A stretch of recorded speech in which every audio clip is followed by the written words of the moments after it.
Welcome, everyone. Thank you for joining us this evening. My name is Blanche Brown, and I am the Events and Programming Coordinator here at the Library Company of Philadelphia. We are happy that you could join us this evening. If you've attended another one of our programs, welcome back. If this is your first time, welcome. For those who may not be familiar, the Library Company of Philadelphia, founded in 1731, is an independent research library concentrating on American society and culture from the 17th through the 19th centuries. Free and open to the public, the Library Company houses an extensive non-circulating collection of rare books, manuscripts, broadsides, ephemera, prints, photographs, and works of art, along with a couple objects and pieces of furniture. We have lots of stuff in our collection. Our mission is to foster scholarship in and increase public understanding of American history before 1900 by preserving and interpreting the valuable materials in our care. To that end, we host a wide range of free public programming. If you are not yet a member and you are interested in becoming a member and supporting our programming, like the amazing event we have tonight with Dr. Matthew Crewer, there will be a plug and a link in the chat a little bit later on in the evening for you to explore that option. Launched in 2020, when the Library Company was physically closed due to COVID-19, our Fireside chat series continues as a platform that sustains and celebrates our diverse community of fellows, scholars, librarians, readers, and lifelong learners.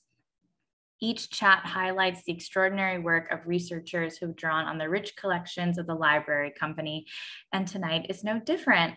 We are thrilled to welcome former 2017 to 2018 NEH postdoctorate fellow, Dr. Matthew Crewer, who will be presenting from his recent book. And if you have questions during the presentation, I encourage you to use the Q&A function at the bottom of your screens or put them in the chat. Either is fine. We will be answering those questions at the end, but feel free to post them at any point in the evening. It is now my pleasure to introduce Dr. Crewer.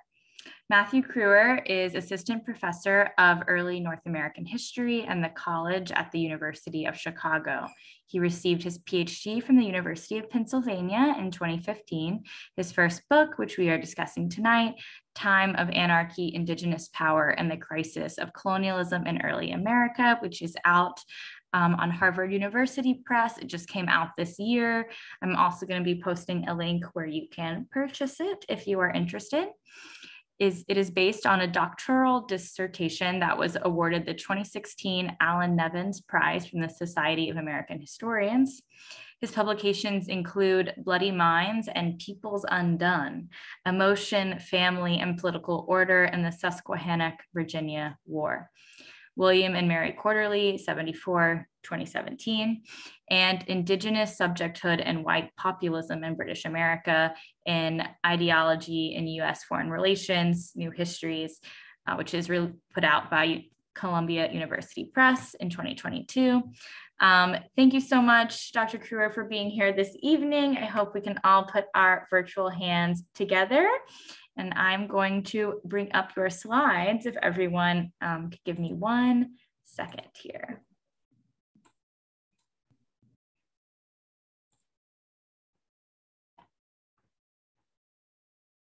And I will turn it over.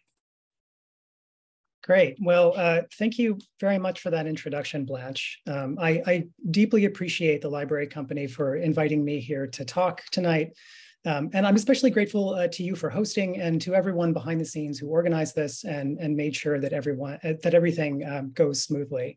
As well, and also to you for taking care of the PowerPoint presentation, which you'll be advancing as I go along.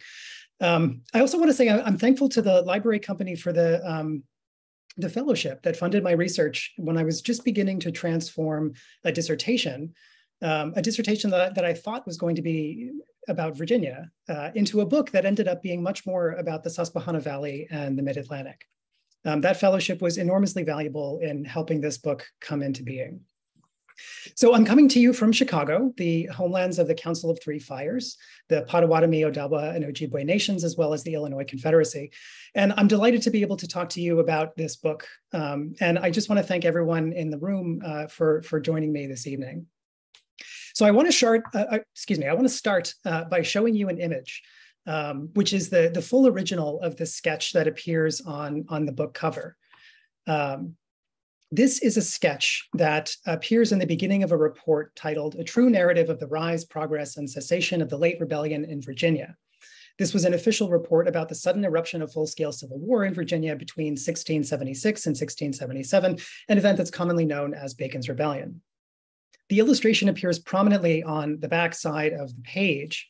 And if you go to the next slide, you can actually see the ink bleeding through the paper so that the illustration is almost actually visible on the title page itself.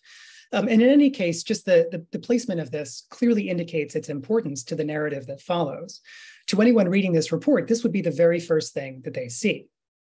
Now, the report itself, which, by the way, is a 400-page doorstop, was the final product of a Royal Commission of investigators who arrived in Virginia shortly after the rebellion had been crushed in early 1677. It tells in meticulous detail how the rebellion occurred and provides reams of supporting documentation. The story that emerges from this report, the story that the commissioners told, was essentially the rise of Nathaniel Bacon, a brash young aristocrat who took on the mantle of a populist demagogue and challenged the regime of Governor Sir William Berkeley, both of whom you can see in the next slide. One as a portrait that's in the, one as a portrait of Governor Berkeley, and the other one as a kind of an imagined likeness of Nathaniel Bacon that was created as a memorial window to him. There's actually no images of Nathaniel Bacon that survive. But in any case, the report itself includes scenes that would make for brilliant spectacle in a Hollywood film or prestige TV. And I think understanding the colorful nature of the rebellion as it occurred among English colonists is actually kind of crucial to understanding why it's important that this image appears where it does. Among the kind of spectacles that you can read about in this report is the attack on Jamestown by rebel forces who kidnapped the wives of government loyalists and then tied them to the ramparts of their earthworks to use them as human shields. Or another quite famous one is the last desperate stand of both Black enslaved Africans and white indentured servants who were on the rebel side, who fought together at West Point in the rebellion's fading days. One of my favorite of the scenes from this report is from early on in the rebellion, where the 29-year-old Bacon and 500 armed men surrounded the State House in Jamestown while the assembly sat in session and threatened to burn it to the ground if Governor Berkeley didn't name Bacon commander of Virginia's military forces. Now, Berkeley, who was 70 years old at the time, emerged from the State House and drew his sword and challenged Bacon to a duel. When Bacon demurred, Berkeley tore open his shirt and dared Bacon to shoot him in the heart if he had the courage to do it. Right? It's like right after, like it's the sort of scene that you can easily imagine coming from a sort of a cliched, Hollywood blockbuster. The commissioner's narrative is full of this stuff. And it has lots of other memorable vignettes that could have provided a very, very effective frontispiece illustration. But the illustration doesn't show any of those scenes. Instead, it depicts the fortified town of the Susquehannock Nation, an indigenous community under siege by militia from Virginia and Maryland. Can you go to the next slide? Which takes us back to the image itself. Oh, no, it doesn't. I'm sorry. Well, we'll stay here anyway. The sketch subverts the whole thrust of the commissioner's narrative, because instead of telling a story about civil war among rival factions of Englishmen, the sketch shows a story in which indigenous peoples are very literally at the beginning of the story and in the center of the action. Now, When I first encountered this illustration at the beginning of my research, I was puzzled by this focus on the indigenous Susquehannocks because it didn't fit in with the historiography on Bacon's Rebellion, particularly the influential account in Edmund Morgan's American Slavery, American Freedom, which I showed in this slide here. Thank you, Blanche. In Morgan's telling, Bacon's Rebellion was the result of a society in which wealthy tobacco planters exploited the labor of indentured servants and restricted opportunities for freemen. The simmering class rage that resulted from this left the colony poised on the edge of insurrection throughout the 1660s and needed only a small nudge to topple it over. That nudge eventually came from a series of raids by Susquehannock warriors in early 1676, which led Nathaniel Bacon to launch a populist movement in the name of exterminating native peoples to make Virginians safe. But this Anglo-Indigenous conflict was quickly eclipsed by a much larger struggle between Bacon's followers and the rapacious social order epitomized by Governor Berkeley. So Bacon's Rebellion, as this story usually goes, Bacon's Rebellion taught the big planters that the status quo was too volatile to continue, and also that racism was a powerful tool capable of uniting white colonists. The end result was then a shift toward racial slavery, co-opting poor white servants through the permanent exploitation of an enslaved Black underclass. Morgan's framing of Bacon's Rebellion in this way, as the catalyst for the creation of a slave society, this portrayal has really dominated the way that historians view this moment, casting the 1670s as a turning point in the history of race and racism in America. And I should add also, not just in the sort of the sphere of professional historians, but also in the wider public sphere, because the Morgan account has been mobilized in the public-facing work of activists and intellectuals such as Michelle Alexander, Ta-Nehisi Coates, Ibram X. Kendi, and Heather McGhee, among others. But this sketch doesn't fit into that black and white narrative. It posed a puzzle that became one of the guiding questions when I started my research. Where do Indigenous peoples fit into this pivotal moment of class conflict and racial formation in the 1670s? And how does that story change when we center Indigenous peoples themselves? So let's go to the next slide. So the second puzzle that I quickly encountered was the Susquehannock Nation itself. And the image here is the iconic, is a map of Virginia by John Smith, which up in the upper right shows the iconic, if kind of romanticized depiction of the Susquehannock sachem. And I should add, we might gauge the importance, the Susquehannock Nation's apparent importance here by the fact that he is one of the most prominent features on the entire map, significantly larger than the Powhatan scene in the upper left. In the 17th century, the Susquehannock Nation was a great power in the mid-Atlantic, and it developed a network of allies across a huge geographical space. But by 1675, disease and war against the Haudenosaunee, which is the preferred term for the Iroquois League or the Five Nations Iroquois, had reduced them from a nation of 5,000 or 6,000 at their height to just 400 by 1675. Because of their small size and their apparent weakness, historians have seldom paid much attention to the Susquehannocks beyond their heyday in the mid-century. One indication of this is the fact that the last time there was an article exclusively focused on the Susquehannocks and their history was published by Francis Jennings in 1968. Let's go to the next slide, back to the siege image. And yet, the Susquehannocks are the focus of the commissioner's sketch, and they are unquestionably the proximate cause of the Anglo-Indigenous conflict that set off civil war in Virginia. If you look at the top of this illustration, you can see a river, which is representing the Potomac River, right? This is taking place effectively right across the river from where Mount Vernon is, just on the Maryland side of the Potomac, which shows you that the Susquehanna community and the colonists who besieged it were clearly in the Chesapeake region. But the Susquehannock homeland was not in the Chesapeake, it's in the Susquehanna Valley. So it was clear to me early on that centering Indigenous peoples in this story meant, first of all, centering the Susquehannock Nation, who they were, and then especially what led them to leave their homelands to be at this place in this particular moment. And that's essentially how this project became something much bigger than a study of Bacon's Rebellion or of Virginia alone, because reconstructing the history of the Susquehannock Nation meant following its people far beyond the Chesapeake or even just the Susquehanna Valley. It meant tracing them through archives across most of Eastern North America, from the Great Lakes to the Southern Piedmont and west into the Ohio Valley, stitching together fragments of evidence from documents in 4 different imperial zones.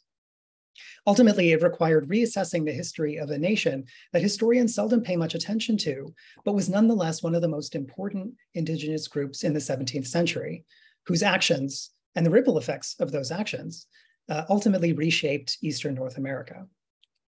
So once I enlarged the geographic area of investigation using Susquehannock space as the boundaries rather than colonial or imperial borders, it quickly became apparent that Bacon's Rebellion was only one of many upheavals that occurred simultaneously across the eastern seaboard. In 1676, there was also an uprising in Maryland that sought to overthrow the Catholic Lord Baltimore. There were ethnic riots in Albany and New York City. There was a secessionist movement by religious dissenters in New Jersey. And in 1677, there was a full-blown revolution in Albemarle, the northernmost province of Carolina, which ousted the proprietary regime. In each of these cases, civil disorder among settlers coincided with, and in fact was deeply entwined with, conflict between settlers and indigenous peoples, as well as between indigenous peoples of different nations. So the primary goal of this book is really to show how all of these apparently separate conflicts were actually related to each other in a single event. I argue that the key to understanding that event was the Susquehannock people, their migrations across all of these geographical spaces, their relations with settlers and indigenous peoples, and their political interventions as they sought survival, reconstitution, and reinvention. So Time of Anarchy relies on several strands of analysis and methodological approaches. And I'm going to flag each of these as they come up in the talk. But in large part, because the book explores an event that previous historians haven't fully grasped, one of the primary modes that the book uses is narrative, is telling the story really kind of for the first time in its entirety. So that's more or less what I'm going to do for the rest of my talk, is tell that story. And I'll start with the Susquehannock role in sparking Bacon's Rebellion. So in a quirk that might seem too whimsical to be true, Bacon's Rebellion started with a pig. In the summer of 1675, a small group of Doig Indians took a hog from the planter and trader Thomas Matthew in Northern Virginia. Matthew owed them money and he refused to pay up, so the Doigs considered this to be a fair settlement. Unfortunately, Matthew considered it theft, and he sent his men to pursue the Doigs, which set in motion an escalating series of brawls, murders, raids, and skirmishes along the Potomac River borderlands. Now, this English Doig dispute really should not have involved the Susquehannocks, who were newcomers to the area. They had only been there for a few months. During the winter of 1674 to 75, they had abandoned their homeland in the Susquehanna Valley because they had finally lost their decades-long war against the Haudenosaunee. And let's go to the next slide. The Susquehannock Nation had been allied to both Virginia and Maryland for decades. Here you can see the 1666 treaty between the Susquehannock Nation and the colony of Maryland, which includes the signatures of 2 of the major Susquehannock sachems. Signatures, or if you like, seals that probably represent their clan affiliations. Because of these treaties and histories of alliance with Virginia and Maryland, the Susquehannocks counted on settlers fulfilling their treaty obligations for mutual defense. They also, after a series of careful diplomatic meetings, received an invitation from the Piscataways, the largest indigenous nation in the area and officially a tributary nation to Maryland. So they resettled on the Maryland side of the Potomac in a town, in what had been a Piscataway town, but was abandoned several decades earlier, and they just rebuilt it to become their own. However, in July 1675, this group of a group of Susquehannocks got caught in the crossfire between the English and the Doigs, victims of an ambush by militia who mistakenly believed that they had cornered the Doig culprits of some of the recent theft and violence. In the end, between 8 and 14 Susquehannocks died in this gunfight, representing about 10% of the entire adult male population of the nation. Let's go to the next siege, or excuse me, the next slide, which comes back again to the siege. Because this is where the siege actually takes place in the story. So to get there, I want to introduce the first strand of analysis that plays a major role in the book, which is rumor. Building on the work of scholars like Gregory Dowd, Catherine Grandjean, and Alejandra Dubkovsky, I argue that rumors played a crucial role in causing Anglo-Indigenous conflict, escalating that conflict once it began, and transforming Anglo-Indigenous conflict into civil disorder among colonists themselves. So in the months after this shootout, colonists in the Potomac borderlands started showing up dead. Now, the identities of the killers were not certain. There were no actual witnesses that could point out who were the culprits. But frontier settlers quickly floated the obvious assumption that this was the manifestation of Susquehannock vengeance. For their part, Susquehannock leaders insisted that the culprits were actually Haudenosaunee raiders who had intermittently been committing killings like this for several decades. But the rumors of Susquehannock culpability prompted colonial leaders to take action. Virginia and Maryland mobilized their militias, which included Indigenous fighters from the Piscataways and other Indigenous tributaries who were obligated by their treaties to provide military service. Over 1,000 militia and 200 more native auxiliaries laid siege to the Susquehannock town. This was a force that was about twice as many men as the entire Susquehannock Nation combined, counting women, children, and elders. So 5 Susquehannock sachems emerged once the militia established this siege. They emerged from their town to negotiate under a flag of truce. But unfortunately, more rumors reached the encamped militia that families in the region had been murdered by Indigenous assailants. And there was colorful but shady details to these rumors. For example, that there were Susquehannocks in the fort wearing the clothes of these English victims. And these rumors led the militia to believe that Susquehannocks were responsible. So they summarily executed all 5 Susquehannock ambassadors, probably with the tacit approval of the commanders. Horrified by this betrayal, the remaining Susquehannocks slipped out of their town in the middle of the night and scattered for safety. So the next stage of the time of anarchy requires an understanding of what I call emotional cultures, adapting the concept from William Reddy and building on the exceptional scholarship of Nicole Eustace on emotions and politics. So in Susquehannock culture, peace, or what we might think of as emotional calm and goodwill, was a paramount value because it was essential to the operation of non-coercive consensus politics. Grief from the death of kin, especially violent death, disrupted that peace, and they believed it could lead to self-destructive rage that ultimately harmed the entire community. So, of course, there were forms of medicine and ceremony that could heal this grief, but another method was what scholars call mourning war, in which elder women from the bereaved family would channel violent feelings toward enemies by calling the community's men to war. So this emotional culture of mourning war led Susquehannocks to launch raids against settlers on Virginia's northern frontier in early 1676, raids that activated a corresponding English emotional culture. So for the early modern English, political order relied on a central compact. On the one hand, the patriarchal sovereign provided protection to his subjects, while the subjects provided obedience and deference. They expressed the proper relationship to the sovereign power as fear, meaning, sort of encapsulating that spirit of deference and respect.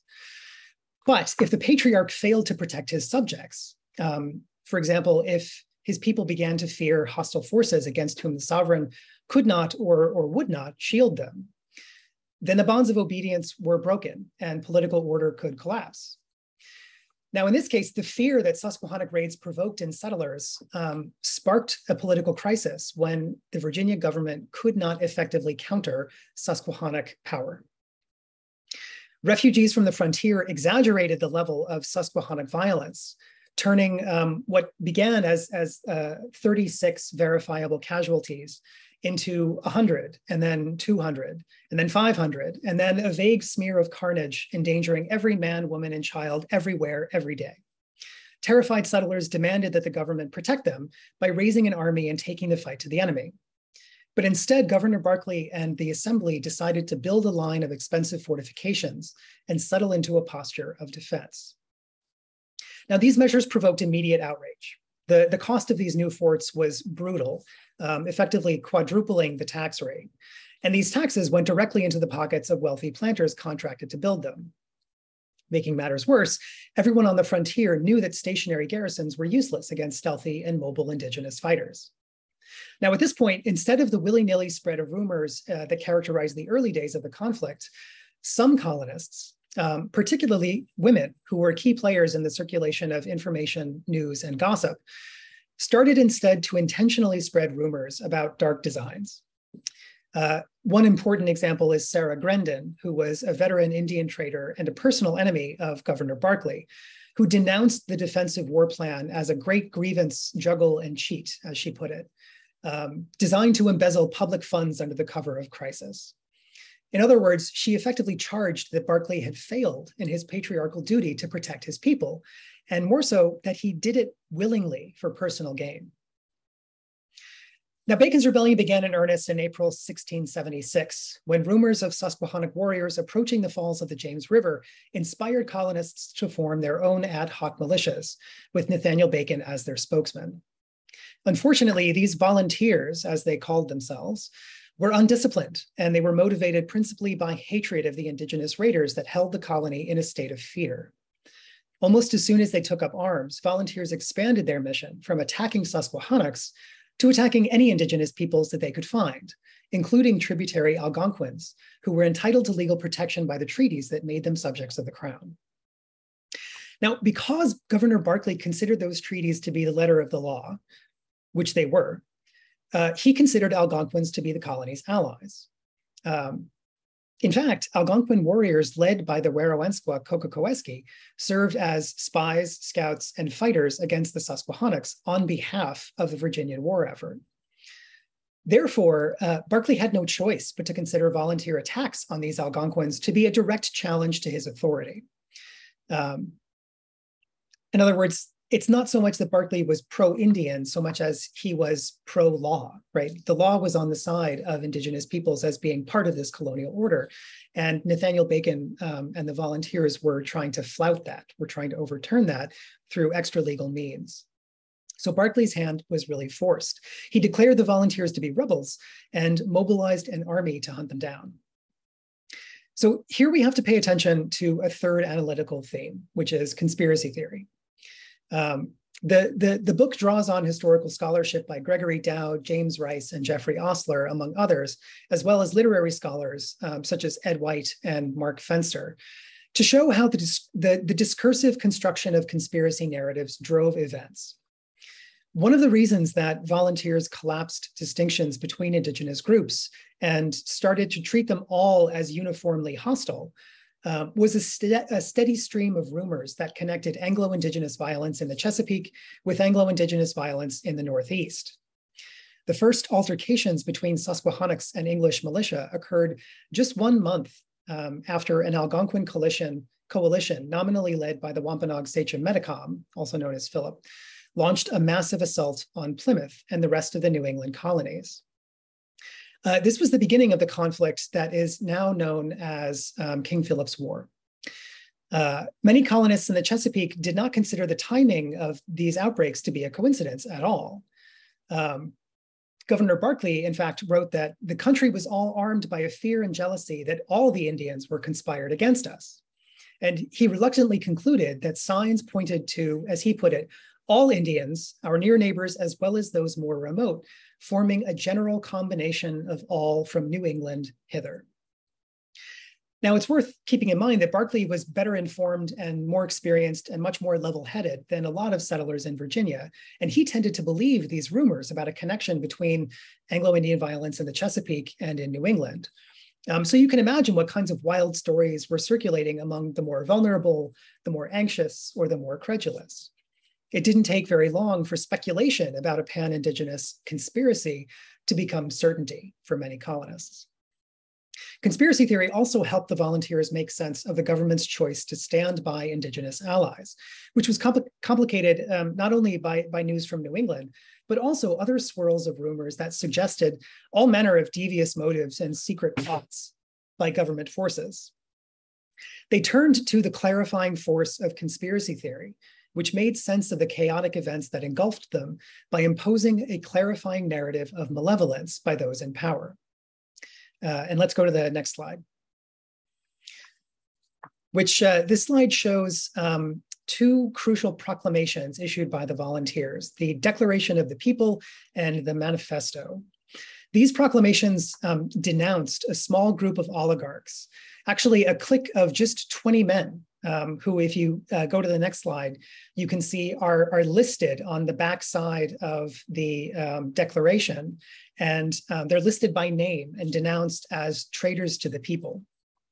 The main article of their guilt was preferring what the volunteers called the protected and darling Indians over loyal English subjects.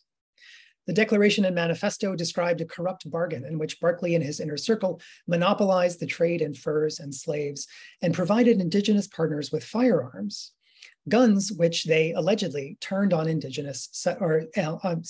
turned on innocent settlers.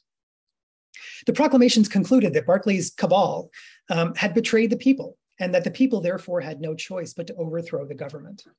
By the same token, they also had to destroy the other part of the conspiracy. The proclamations announced in no uncertain terms, as they put it, our design to ruin and extirpate all the Indians in general, not just the Susquehannocks, but also the Indigenous peoples who were allied to the colony or subjects of the crown. So this is the origin of Bacon's Rebellion, a conflict that was as much Anglo-Indigenous war as colonial insurrection, inspired by the clash of English and Susquehannock emotional cultures, driven by rumors, and brought to a crescendo by conspiracy theory.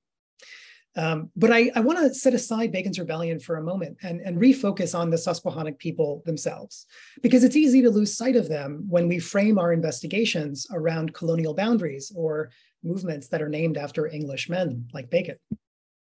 The raiders in Virginia were only a fraction of the Susquehannock Nation's population. In fact, one colonist later estimated that it may have been as few as 8 men, 8 warriors whose raids had provoked this entire crisis. So what about the rest of the nation? Where did they go? Let's go to the next slide. The short answer is they went everywhere. And to understand why and how, we have to rewind a little bit, a few decades, in fact, when Susquehannocks crafted networks of trade and alliance that crisscrossed most of the eastern seaboard. From the beginning of the 17th century, the center of Susquehannock country, what they called Candistoga, the center of Candistoga was in what is currently called Pennsylvania. Now, in some ways, this was an exceptionally lucky place to be because it just so happened that it was one of the most active areas of operation for European traders looking for Indigenous partners. The Dutch based in New Amsterdam, the Swedes in the Delaware Valley, as well as English from both Maryland and Virginia, all of these groups competed with each other for beaver furs brought by the Susquehannocks from the continental interior to coastal entrepôts for shipment back to Europe and the wider Atlantic world. Susquehannock leaders developed relationships with all of these groups. Rather than choosing only one or being pulled into sort of exclusive arrangements, they cultivated them all. And no other Indigenous nation had so many European partners, at least not in the 17th century. And it put them in a position where they could play the colonizers off of each other for maximum leverage. In exchange for furs, they received brass, glass, iron, and most importantly, guns and ammunition, all items that not only made the Susquehannocks wealthy and powerful, but also allowed them to create trade partnerships, military alliances, and kinship relations with Indigenous nations farther inland. Over half a century, they built a sphere of political affiliations that embraced a multitude of nations across a vast geographical space. So another strand of analysis here is the decentralized and networked nature of Indigenous kinship polities, and therefore of political power. As this image shows, Conestoga was not a bordered country. Rather, it's better to think of it as a web of affiliations that radiated out from a core in the Susquehanna Valley. It was densely woven in the center, more sparsely woven the farther it traveled. But the nodes of this network were people who knit together many different nations. This is really crucial to understanding where the Susquehannocks went as they scattered, the choices they made once they arrived, and the ramifications of those choices on natives and settlers throughout the region. Because as historians like Heidi Bohaker and Michael Witkin have shown, the dispersal of native peoples through space doesn't necessarily mean fragmentation or weakness. In fact, in this case, it was that very dispersal that amplified the extent of Susquehannock influence far beyond what we might expect from such a relatively small group of people. So here, let's go to the next slide. I'm going to sort of track one of these, or each of these groups one at a time as they went through all of these different spaces, which, as you can see from this map, the red paths that travel throughout the eastern seaboard cover an enormous amount of ground. So we'll start with two large groups. If we can zoom in, two large groups numbering at least 100 altogether, who traveled south to the Roanoke River. Now, although this was more than 300 miles from their homeland, it was actually familiar ground with familiar people. We know this because of the German traveler, John Lederer, whose 1670 expedition to explore beyond Virginia's frontiers only succeeded because of a Susquehannock guide. Two of Lederer's expeditions failed because his Algonquin guides lacked the knowledge to take him beyond the Tidewater region that they were connected to. But Lederer's successful expedition relied entirely on a Susquehannock guide named Jack Sedavan, who had the geographical knowledge to navigate the southern Piedmont, and even more importantly, had the social connections to secure hospitality and safe passage from at least 10 different indigenous nations in the region. One of those nations was the Occaneechees, a Siouan group that controlled the crossroads of the southeastern trade network. Susquehannock leaders tried to build on already friendly contacts by proposing an alliance against the English, but this offer didn't appeal very much to the Occaneechees, whose power was based on a partnership with Virginia's wealthy planters, exchanging, among other things, enslaved native people for guns and ammunition. So the Occaneechees refused this proposal, destroyed one of the Susquehannock camps, and then sent messengers to Governor Barkley with information on the Susquehannocks' location. Unfortunately for the Occaneechees, the message mutated in the passing and changed their demonstration of solidarity into evidence of Occaneeche collusion with the Susquehannocks.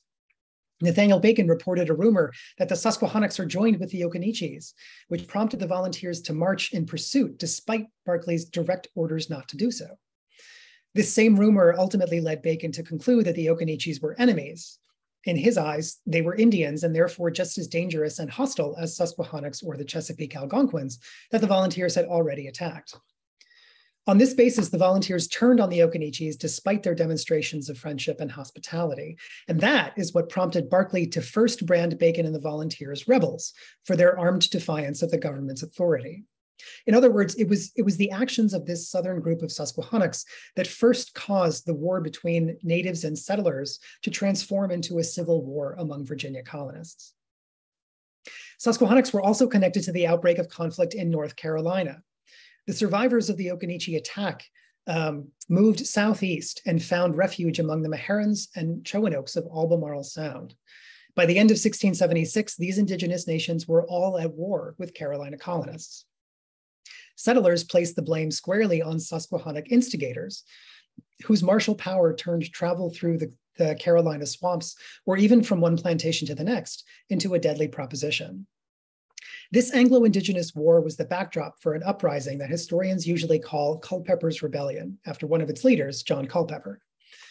The Albemarle government was chronically weak and divided between factions aligned with the rule of the Lords Proprietors, the 8 English aristocrats who owned Carolina and ruled it like feudal barons, and on the other side, the fiercely independent settlers who opposed them. In 1676, the government was too weak to effectively organize the militias to counter the Susquehannocks and their allies. A colonist named Thomas Miller, who was an agent of the Lords Proprietors, took control on a very Bacon-like platform of destroying the indigenous threat. Anti-proprietary forces led by Culpeper and George Durant sailed to England, explaining that their goal was to supply the country with arms and ammunition for their defense against the heathen. By December 1677, the influx of weapons allowed faction-riven colonists to turn their guns on each other, ultimately ousting the proprietary government. Thanks to the destabilizing influence of Susquehannock fighters, Albemarle remained in the hands of revolutionaries into the 1680s. So let's go to the next slide. Not all Susquehannocks went south, though, right? They went in all different directions. One group went west into the Ohio country and returned to settlements that their ancestors had established earlier in the century. These Susquehannocks intentionally stayed as far away from colonists as they could, and instead actively developed ties with the Shawnees. Decades later, this mixed group of Susquehannocks and Shawnees returned to the Susquehanna Valley with the blessing of the Pennsylvania government and established one of the the baselines for the Susquehanna Valley communities of the 18th century. So this group doesn't really play much of a role in this story after this point, but I think it just goes to show you the long range impacts of some of the decisions that were made in this moment. Let's go to the next slide. Another group that also wanted to avoid colonists went the opposite direction into the Delaware Valley. And this is where they had friends and kin among Munsees and Lenapes, later known as Delawares. These Susquehannocks intentionally maintained a wary distance from settlers. But despite that, their presence caused destabilizing rumors to ripple through colonial communities. The specter of Anglo-Indigenous violence heightened ethnic antagonism between English and Dutch colonists, which was already bitter because of the English conquest of New Netherland in 1664. Dutch in New York City spread rumors that a fleet was coming from Amsterdam to reconquer New Netherland. Dutch in Albany dressed as Indian fighting frontiersmen and defied Governor Edmund Andros's orders to keep the peace with allied native peoples, threatening to drive away and kill the Indians on the river, as they said. An especially alarming parallel to what the volunteers were doing and saying in Virginia. In Delaware, rumors about a murdered family, which were soon proved entirely false, nonetheless caused Deputy Governor Edmund Cantwell to sound the alarm, mobilizing the militia and spreading panic that Susquehannock attacks were imminent. New York's governor, Edmund Andros, hoped to stabilize this volatile situation by engaging the Susquehannocks in diplomacy. He convinced them to meet for talks in June 1676, offering to broker a peace on their behalf with the Southern colonies and with the Haudenosaunee. That's right, by the way. Just to add another thread of complexity to this already complicated story, during all of these altercations between Susquehannocks and settlers, the war between Susquehannocks and Haudenosaunee that had forced them to migrate to the Potomac in the first place was still ongoing. So Andros assumed that the Susquehannocks, who he saw as refugees that had been displaced twice in as many years and had enemies on all sides, were desperate and that they would jump at an offer of colonial protection. But actually, the Susquehannock spokesman, Conachuito, rebuffed Andros's overtures. Let's go to the next slide. Conachuito's actions make sense in light of the Susquehannocks' social and political geography. As I said earlier, just because they were scattered doesn't mean that they were weak. In fact, they counted on ancestral connections to the Haudenosaunee to solve their current predicament. Susquehannocks shared a common origin with the Haudenosaunee dating back to the 15th century, and they kept that memory alive through ceremony. Susquehannocks made regular pilgrimages to a cemetery at Tioga Point near the current Pennsylvania-New York border. They would ritually unearth long dead ancestors that were shared with the Haudenosaunee and then rebury them along with newly deceased Susquehannocks, usually with the bodies arranged in an embrace. As the archaeologist April Bysaw has argued, the bodily arrangement and the ceremony itself symbolized the continuing closeness of their peoples, and more to the point, the intentional cultivation of that closeness by Susquehannocks who were trying to project that into the future. Now, you might think that the 17th century wars between Susquehannocks and Haudenosaunee would weaken these connections, but paradoxically, it made them stronger. The Haudenosaunee practiced a form of mourning war similar to the Susquehannocks. Rather than conquering territory, the goal of mourning war was to capture people who would heal grief and restore the social fabric. Some of those captives were ritually executed, but others were adopted into Haudenosaunee families. Now, as the fortunes of war turned against the Susquehannocks in the 1660s, captive Susquehannocks streamed into Iroquois in huge numbers. In 1668, a Jesuit missionary among the Cayuga, one of the Haudenosaunee nations, estimated that Susquehannock adoptees made up as much as 1/3 of the Cayuga Nation. Other missionaries not only noted Susquehannocks among the other 4 nations, but also in the mission communities throughout the St. Lawrence Valley. So this gives you a sense of just how prevalent Susquehannocks were in Haudenosaunee society. And thanks in part to their long presence and their resulting influence, as well as with the assistance of friendly Indigenous nations willing to act as mediators, such as the Wapingers of the Hudson Valley, by 1675, the Haudenosaunee nations were ready to end decades of war and heal the rift between them. In other words, in 1676, Susquehannocks didn't want or need interference from Governor Andros or other settlers. Thanks to these old relationships with the Haudenosaunee, as well as with Lenapes and Munsees, they were confident that they could still determine their own destinies. Next slide. And so did another group that returned to their old homeland and rebuilt their capital town.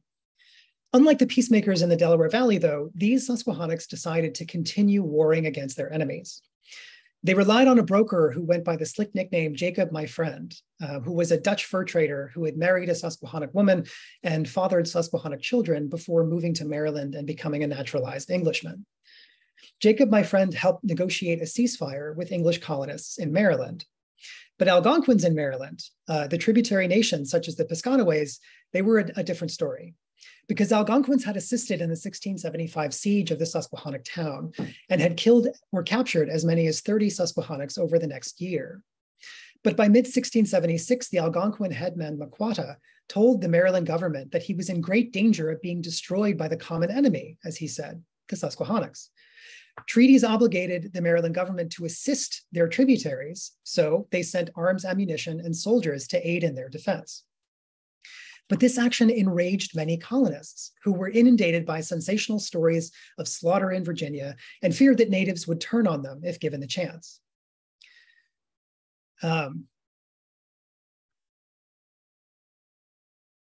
Sorry about that. If given the chance. The same pattern then played out that happened in Virginia with Bacon's Rebellion.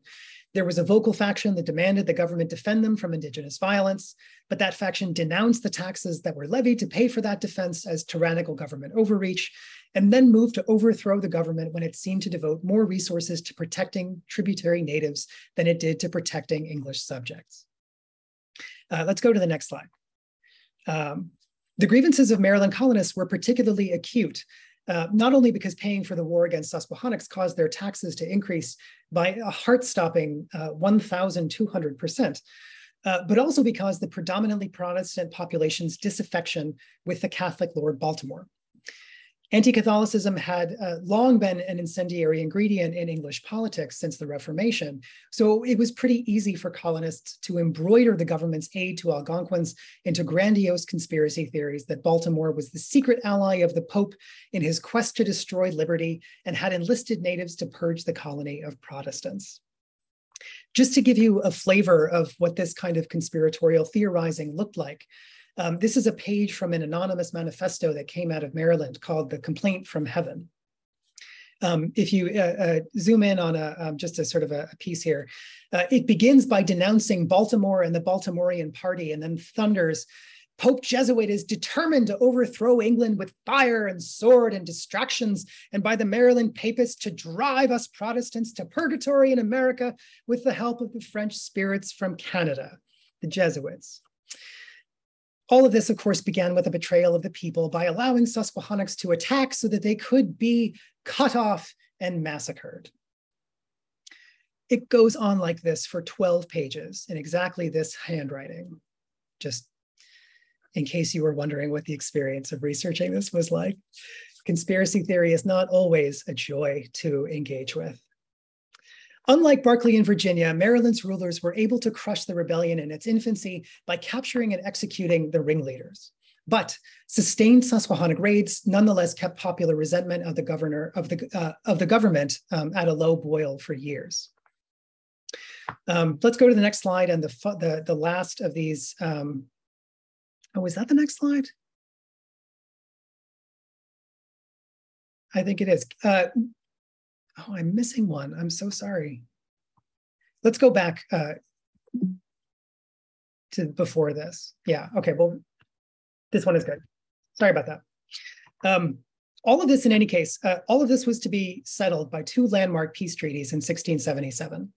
The first was a native council that took place at Shakamakson in what is currently Philadelphia, where Susquehannock envoys crafted a détente with the Haudenosaunee.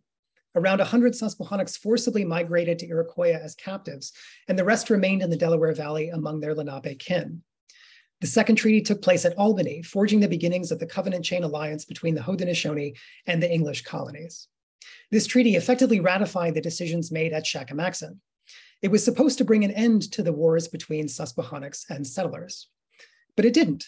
And the reason it didn't requires one last strand of analysis: captivity. As far as the English were concerned, the treaties of 1677 dissolved the Susquehannock Nation and made them into subjects of the Haudenosaunee.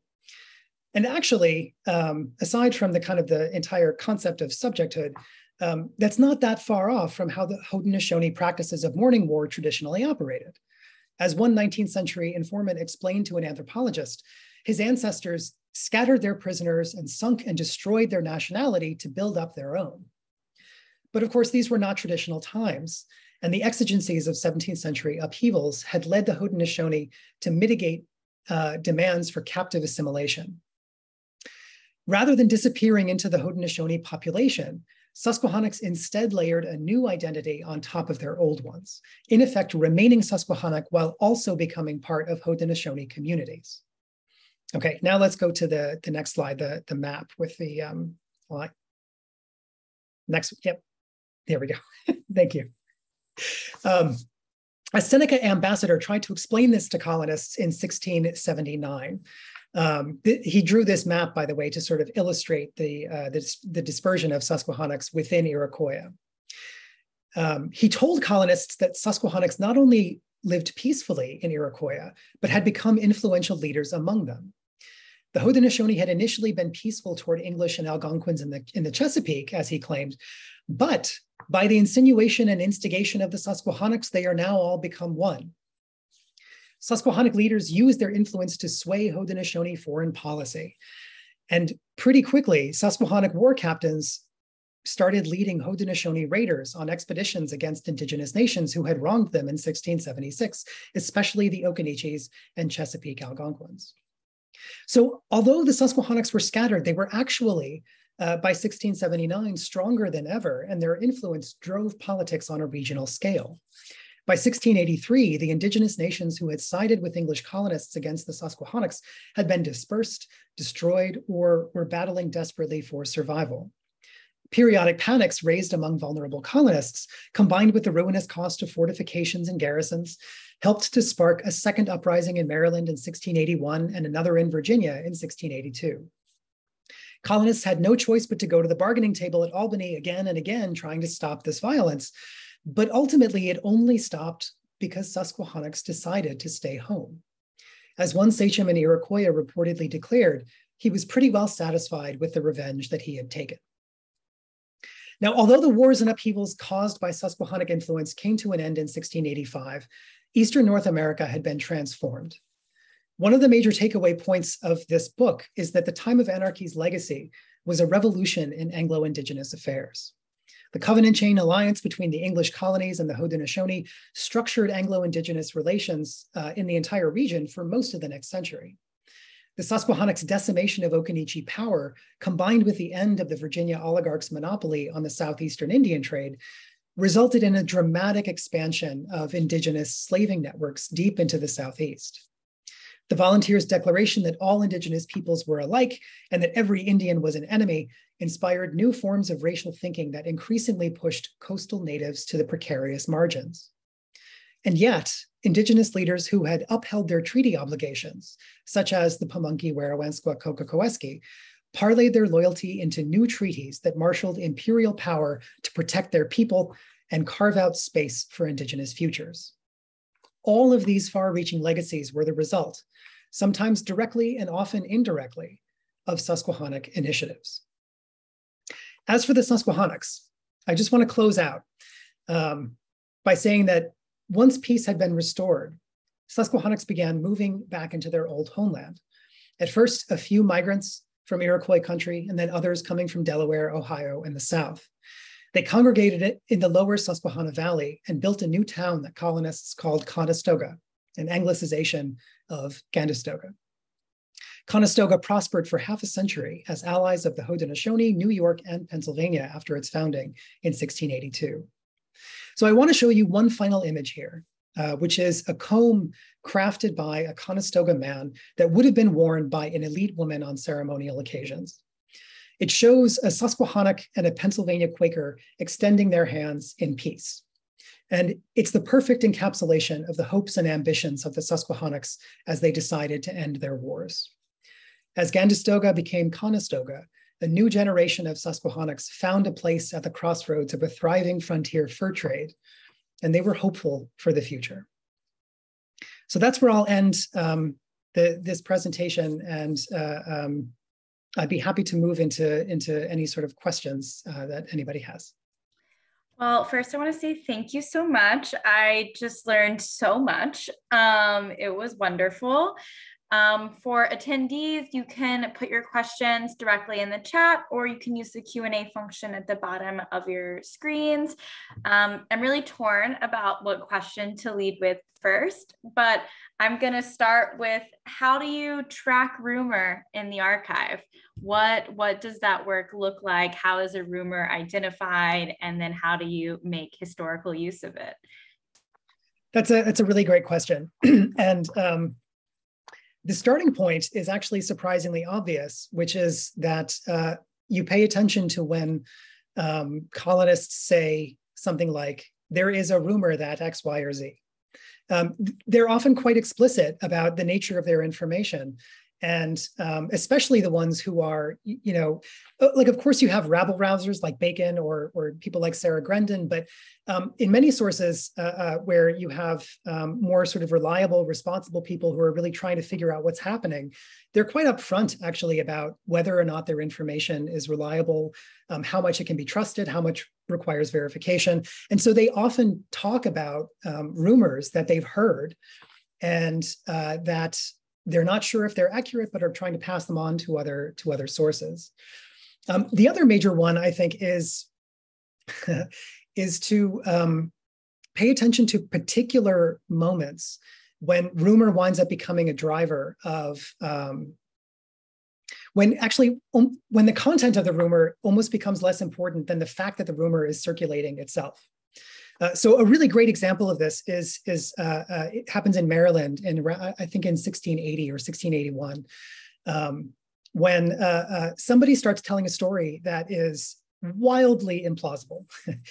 It's a story that essentially says that a Seneca messenger, one of the Haudenosaunee nations, a Seneca is riding through this person's plantation and sort of stops and asks for hospitality. He wants to stay the night and informs his hosts that he's carrying a basket of letters from Lord Baltimore to Jesuit agents in New France, which are aimed at coordinating a massacre of Protestant people in Maryland, right? This is absurd. It's also a story that had been told previously, a couple years earlier, by a guy named Daniel Mathena, who was a notorious drunk and liked to tell tall tales. But for some reason, probably because people were at a heightened state of alert in 1681, the rumor caught on at this moment, and more people started to tell it. Some because they believed it, but actually others because they thought it was so stupid or so dangerous that it shouldn't be talked about. And there was a really paradoxical effect where people who were trying to combat the rumor nonetheless had to talk about the rumor and therefore spread the rumor further along. This is actually called the Streisand effect by scholars of media because of a famous case of celebrities trying to quash unflattering stories about them that only amplify those stories, right, because of their efforts. And you actually see this a lot. And that particular case was really instructive because there was so much documentation about it, people going back and forth, explaining where they heard things, how they heard it, whether it was, while talking with their fellow laborers in the fields, discussing things in church on Sunday, hanging out with the guys at a racehorse. A lot of times just very social kind of encounters that were not necessarily, political meetings or anything like that.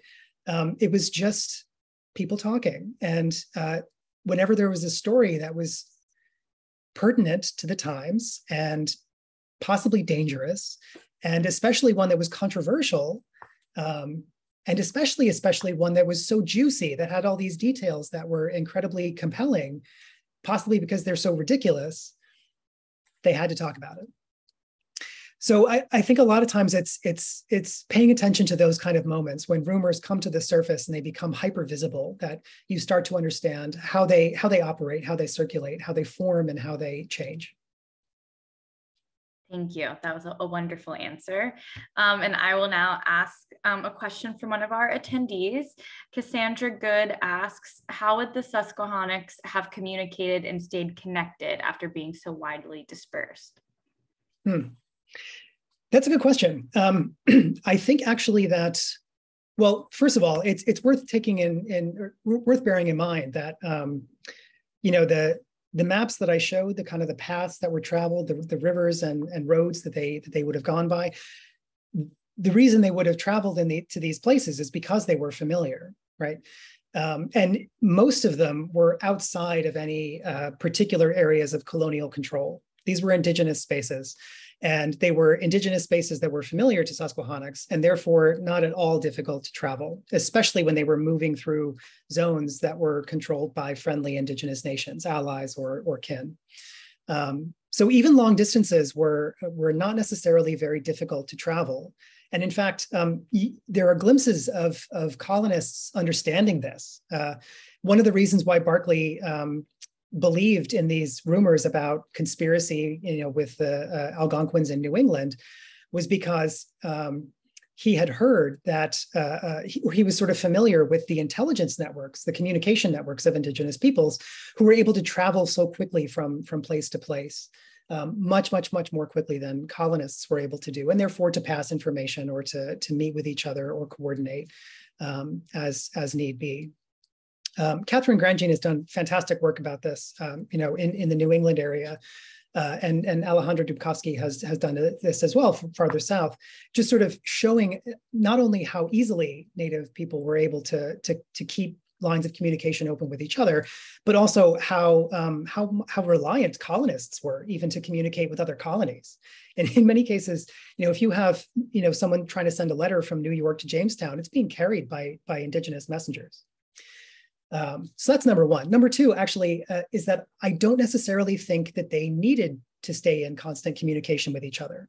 Part of the story that emerges here is different groups that are pursuing very different kinds of strategies for how to deal with the predicament that they're in. I think there's a good reason why some of them decide to effectively hide, or some of them decide to try to carry on their war against colonists. Others try to carry on their war against indigenous peoples who were, on the English side of the conflict. But everyone, all of these different Susquehanna groups are following different strategies. And part of the reason for that is because when those 5 sachems are executed during the siege in 1675, that almost certainly represents if not the entirety, then most of their experienced and respected leadership. So what you would have seen then is kind of political power devolve to the next level of the next contenders, really, who likely would have been younger men, less experienced men, and men who did not necessarily have the kind of the reputation to get everyone in the nation on board. right? They would have had specific groups of followings, probably related to specific matrilineal kinship groups within the nation. So that's why you see them scatter in the first place. And I think that's also why it's not necessary to imagine that they are staying in constant communication. I think part of the reason why you have all of these different ripple effects is precisely because they are following different paths. Thank you. And this next question comes from an anonymous attendee. What were the roles of the Susquehannocks in the American Revolutionary era? In other words, what happened to their political role in the 100 years between the 1670s and the 1770s? Which is maybe a big question, but it is an interesting one. Yeah, it's a big question. And like, unfortunately, it's actually pretty easy to answer. The descendants of the Susquehannock people who concentrate in Conestoga. Conestoga also becomes a community that where a lot of people from Iroquois migrate down. Haudenosaunee join the Conestoga community, and it becomes multinational. It starts out as a really, like I said, as a thriving frontier kind of crossroads. But as the frontier moves west, it declines quite precipitously and becomes, it goes from being a central place of politics and diplomacy in the early 18th century to, by 1740, if not earlier, really not very important at all in the region.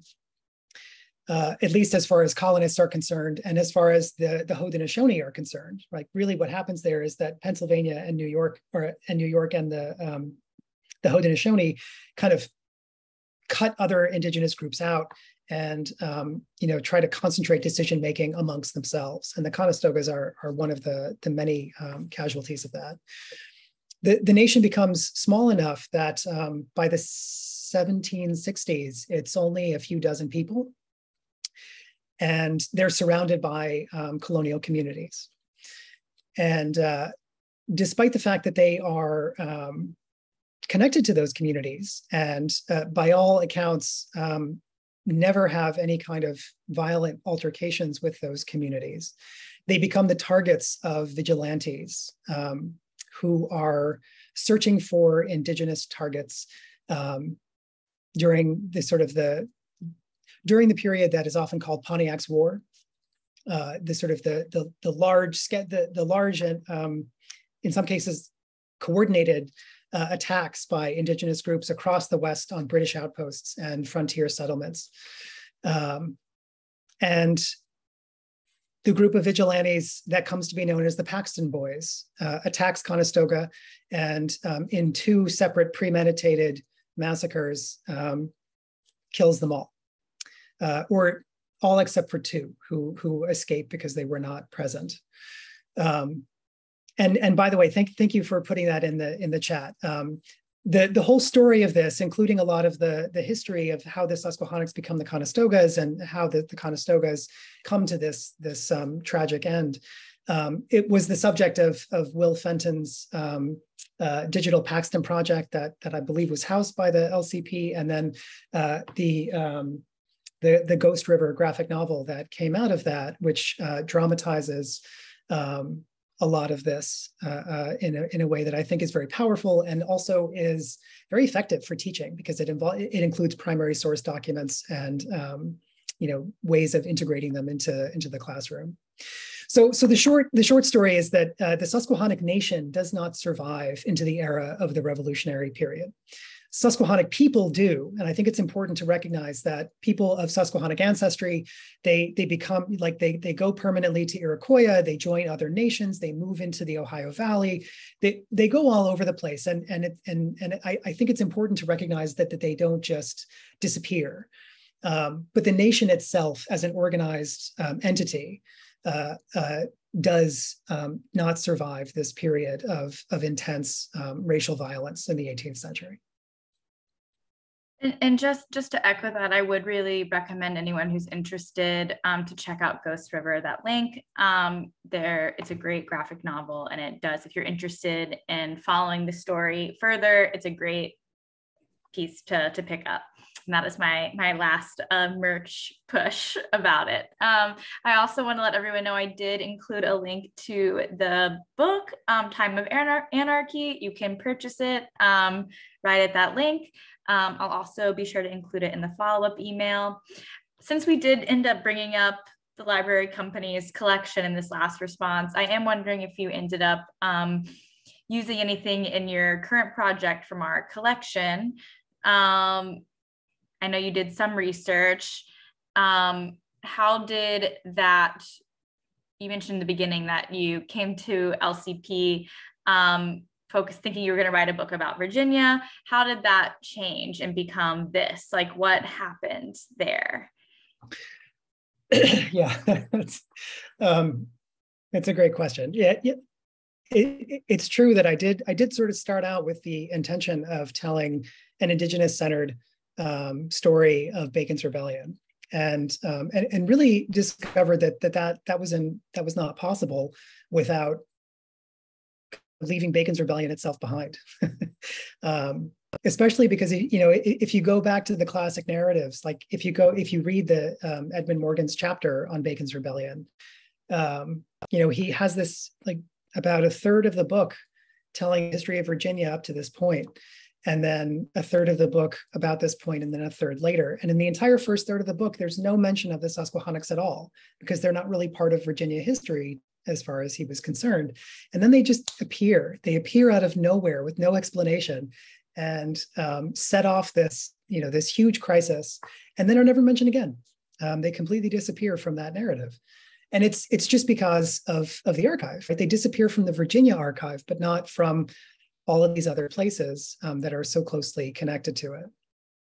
So I came to the LCP kind of a little chagrined, knowing that, you know, I had done all this research on Virginia, but you know, now that I had this larger story to tell, I really hadn't done very much research on you know, Pennsylvania, the Delaware Valley, the Susquehanna Valley, all these regions that the Library Company and the Historical Society of Pennsylvania have such rich collections with.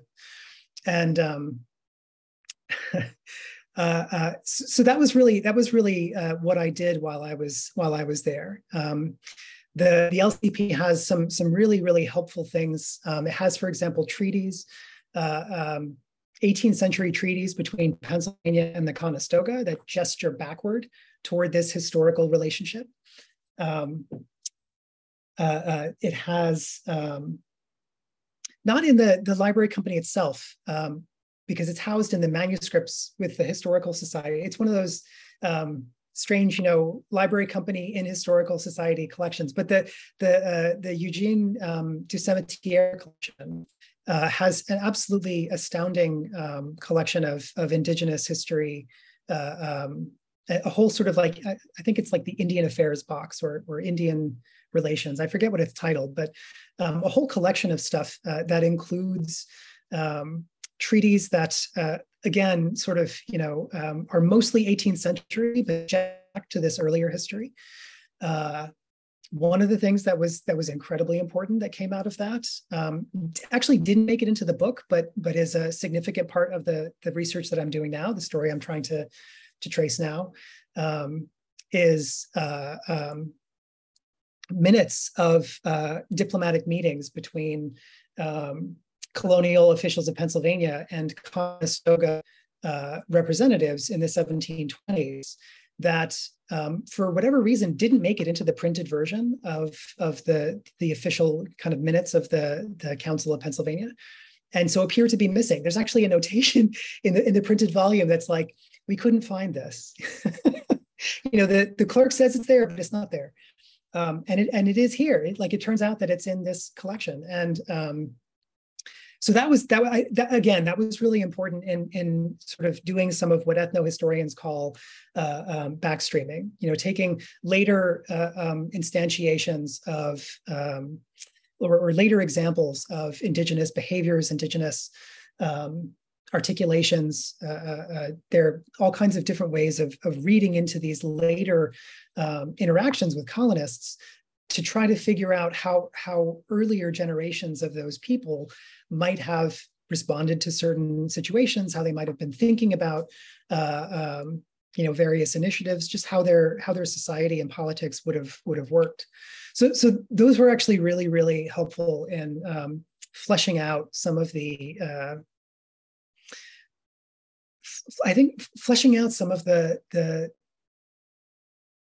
the analytical threads that I was kind of struggling with getting a full grasp on before I had come to the LCP. Thank you. It is always fascinating to hear how the collections are used. So I appreciate it. We do have one more question from an attendee. Lynn asks, was English used by the Susquehannocks? Was English used, like spoken or? The question does not specify, but yeah. I'm assuming it could refer to either.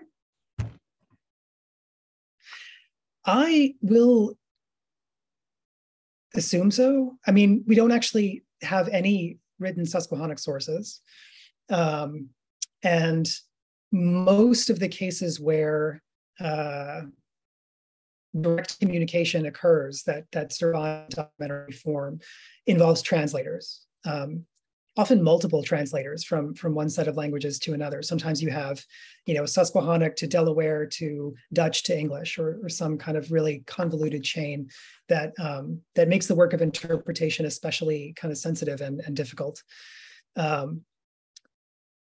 But there, funnily enough, the only time that I really see Susquehannocks speaking, foreign language, like non-Susquehannock languages, are when they speak Algonquin.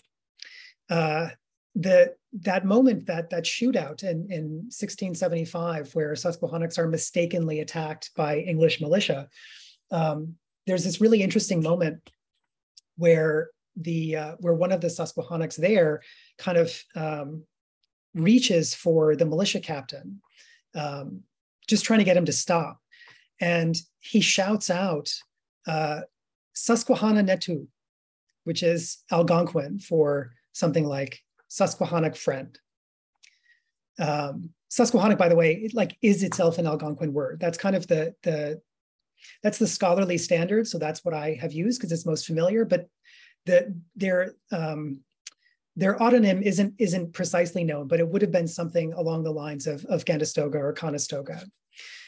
So to self-describe as as Susquehannock, and then to use an Algonquin word to try to end this violent altercation is, I think, it's a really interesting moment that gestures toward the interpenetration of all these different societies. Clearly, this guy spoke enough Algonquin to sort of, at least, key words that were important in a crisis. It might also be interesting to note that he reached for an Algonquin language to speak to clearly English attackers, either through panic or desperation, or perhaps because, interestingly enough, the guy that he was talking to spoke Algonquin languages, so he understood it in its original.